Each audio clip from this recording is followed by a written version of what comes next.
Hello and welcome everybody to another episode of Books and Bytes. Today we're taking a deep dive into abortion, baseball, and weed, economic issues of our times by Dr. Roger LeRoy Miller and Dr. Douglas C. North.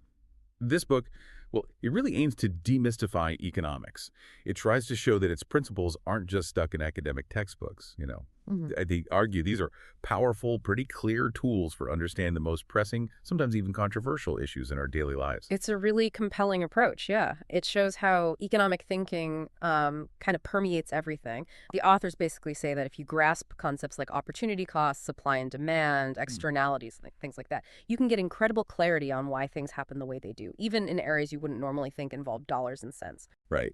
And the book pulls together these core themes, like the unseen costs, the unintended consequences of policies that might seem well-intentioned, and also how incentives shape our behavior in, well, sometimes really surprising ways, plus the huge impact of market structures and these things called externalities on everything from like individual choices to society as a whole. Exactly. And our mission today is really to pull back that curtain, look at these issues, sports, social policy, you name it, and reveal the economic forces kind of hidden underneath, the hidden costs, the incentives, the real-world impacts. Okay, let's unpack this. The authors definitely don't shy away from the tough topics. They use them as like prime examples. Let's start with a really striking one. The hidden costs when something is made illegal. Take abortion, for example, back when it was illegal in most of the U.S. The book details how this illegality created, well, a market with just immense costs. Doctors doing illegal abortions faced, jail time, losing their license forever, being ostracized. Huge risks, and that drove up prices for anyone reputable, even though it was illegal. We're talking like $800 to $1,000 back then. Right. Big money. And what becomes really clear is how illegality messes with information. Finding someone reliable became incredibly costly, super risky, often just word of mouth. Yeah, a real information problem, as they call it. And this hit lower-income women the hardest, didn't it? They face higher risks of terrible infection, even death, because they couldn't get that reliable info or afford the safer, more expensive options. Absolutely. The stats they cite from New York City in the early 60s are just stark. Abortion rates for white women 5 times higher than for non-whites. And get this, 30 times higher than for Puerto Rican women. It just powerfully shows how income and information access created these awful disparities. And the book points out this isn't like a one-off pattern. They draw direct parallels to prohibition, alcohol being illegal. Yeah. And the ongoing issues with illegal drugs. Same story, right? Yeah, exactly the same story. Prohibition made getting info on quality and price way harder, more costly. So you got dangerous stuff like bootleg booze, bathtub gin, and the injuries, the deaths from that bad alcohol, they mirrored income distribution, just like with illegal abortions. Wow. So it connects directly to illegal drugs today. Pretty much. Wealthier users might still be able to find and afford better quality stuff, but middle-income users often end up with inferior, maybe more dangerous drugs. And a really key takeaway here is how opportunity costs, basically, the value of your time, influence who gets better quality in these illegal markets.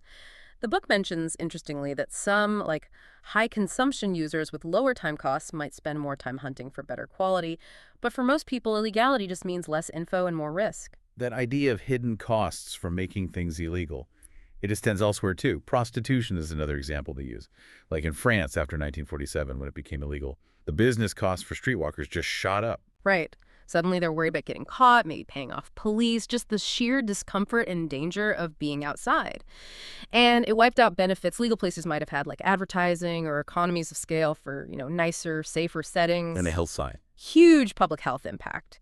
When it was legal, you often had required medical checks, which kept STDs, a venereal disease, somewhat contained. Illegality meant no inspections. So VD rates surged. And again, who did that hit hardest? The poor, who couldn't afford to seek out healthier options, even within the illegal market. The book gives a sort of breakdown, doesn't it? A hypothetical. Yeah, it's powerful. A New York City prostitute grossing maybe $6,000 a month.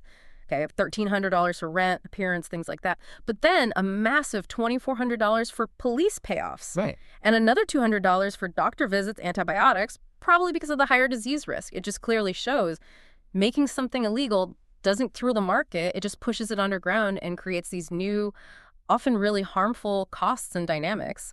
These are really potent examples of how, well, a lack of legal structure warps a market.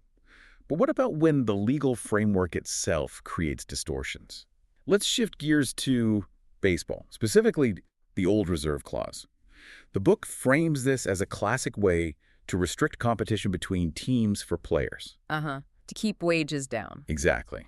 Depressing player wages. And what's really striking is how the owners benefited from what was effectively a legal cartel. It was even sanctioned by Supreme Court rulings exempting baseball from antitrust laws. Crazy. Yeah. And this system stopped players from moving to teams where they might be most valuable, maximizing ticket sales. In a truly competitive market, teams would bid, wages would go up. You'd ideally get a more exciting league. And Curt Flood's case really highlights this, right?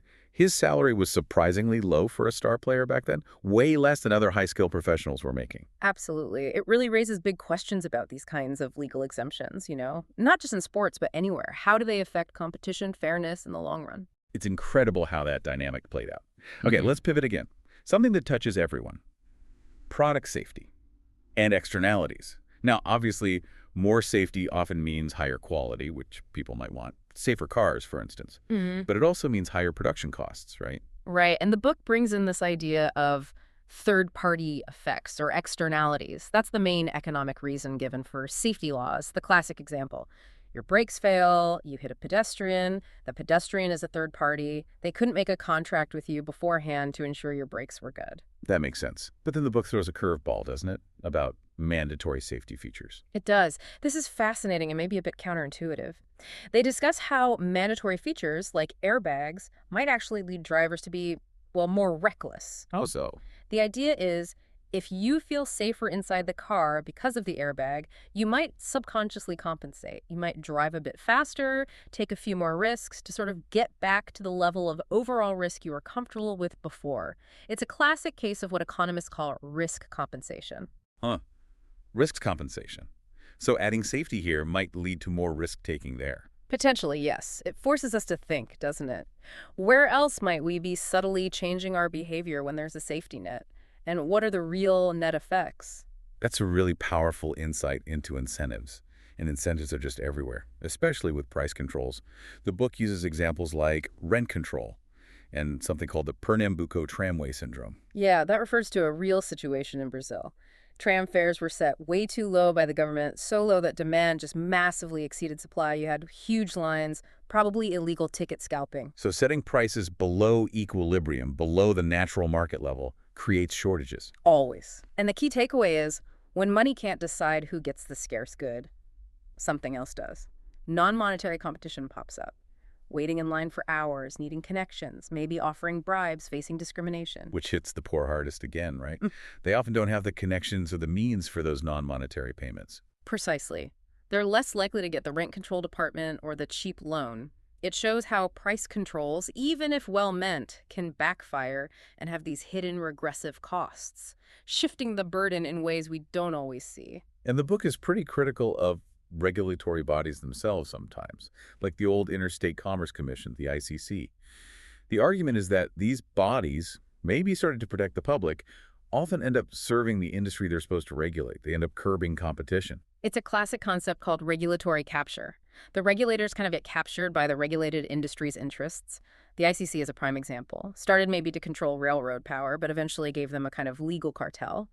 And later, it actively stifled competition from the trucking industry, costing consumers, the book estimates, maybe $300 million a year back then in higher freight charges. Wow, and regulators can't control everything anyway, can they? No, they highlight that.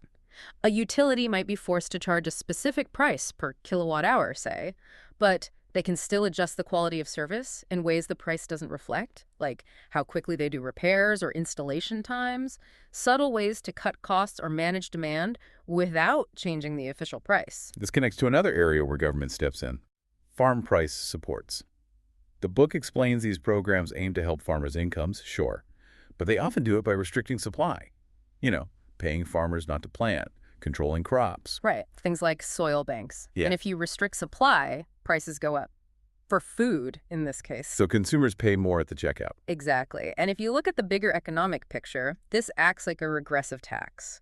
Poorer families spend a much larger chunk of their income on food than richer families do. So Right. they bear a heavier burden from those artificially higher prices. It's a kind of hidden income redistribution, moving money effectively from poorer consumers to farmers, often without people realizing the full mechanism. It really shows how complex these interventions can be. Okay, let's shift focus slightly. Common property resources. And externalities again, where costs get, as they say, foisted onto others. Oil spills are a big example. Yeah, because oceans are common property. Nobody owns them in a way that lets them easily sue for damages when there's a spill. So the cost often falls on society, taxpayers, coastal communities, the environment itself. So what's the economic solution there? Well, the core idea is to make the polluter bear the costs. Internalize the externality, we'd say, through laws, state, national, international, that establish liability. They even suggest things like finder's fees for reporting polluters to help enforcement. The point is, if you know you'll have to pay the full cost of a spill, you have a much stronger incentive to prevent it in the first place. That makes sense. Apply the cost directly. And then this applies elsewhere too, like airports. Absolutely. Airport congestion is another classic case. The book mentions staggering costs from planes just queuing up, waiting to land, waiting to take off. We're talking hundreds of millions of dollars a year just in wasted fuel and time back when the book was written. Millions of minutes of delay. And that's a peak load problem, right? Like rush hour traffic. Exactly. Everyone pays a similar landing fee, regardless of whether they land at 3 a.m. or 5 p.m. during the peak rush. So the peak time users aren't paying the full cost they impose on everyone else by causing congestion. They're effectively subsidized by the off-peak users. So the book argues for peak pricing. Yeah, basically penalty fees or higher fees for landing or taking off during the busiest hours. That would reflect the true cost of using that scarce runway space at that specific time. It would give airlines a real incentive to maybe reschedule some flights to less busy times, and the extra revenue could help fund needed airport expansion. It does make you wonder, though, why don't airport authorities usually do that? They seem to prefer just building more runways rather than using pricing to manage demand. That's a great question, and the politics of it can be complex, but from a pure economic efficiency standpoint, pricing the peak makes a lot of sense. Okay, one more angle before we wrap up. Right. Poverty solutions. The book looks at government programs for income redistribution, notes they often have unintended side effects, like we've discussed, and then it introduces the idea of a negative income tax. Right. As a potential alternative or supplement to traditional welfare, the basic mechanism is pretty simple. If your income falls below a certain level, the government doesn't take taxes from you, it actually pays you money, a negative tax payment. And the key difference from some older welfare models is The incentive to work. That's crucial. With a negative income tax, as you start earning more money, the payment from the government gradually decreases. It doesn't just disappear suddenly once you hit a certain income level. okay. So you always have a financial incentive to earn more because you keep a portion of those extra earnings plus a gradually smaller government payment. It avoids the sharp cliff where earning one extra dollar could mean losing hundreds in benefits. So it preserves the work incentive better. That's the theoretical advantage, yes. The book acknowledges it's not a magic bullet. It has costs and complexities too, but it presents it as a potentially more economically rational approach, trying to address poverty while minimizing negative impacts on work incentives. Wow. We've covered a lot of ground, from abortion to baseball to taxes. We really have, and I think this deep dive really underscores the book's main point. Economics isn't just some dry subject about money and markets. It's a really powerful lens for understanding human behavior, why people make the choices they do, the role of incentives, and especially those hidden costs and benefits that shape so much of our world, from our personal lives right up to big national policies. That phrase, there's no such thing as a free lunch, really comes through, doesn't it? Absolutely. Every choice, every policy has an opportunity cost. Something is given up. Understanding that helps us think more critically about the world around us, about the policies we hear debated. So what does this all mean for you listening? Well, maybe the next time you hear about a new regulation or a social issue pops up in the news, or even something like a big sports contract, pause and ask yourself, okay, what are the hidden economic incentives here? Who's really paying the costs and who's really getting the benefits? It might not be obvious at first glance. Yeah, this deep dive has kind of peeled back the layers on things that seem simple on the surface, but have these complex, sometimes really surprising economic forces driving them. And it definitely makes you wonder, What other everyday things, other policies, other situations have these hidden economic dimensions we haven't even thought about yet? And what are their true costs, the ones we don't always see, to society? Definitely food for thought. Thank you for diving deep with us today.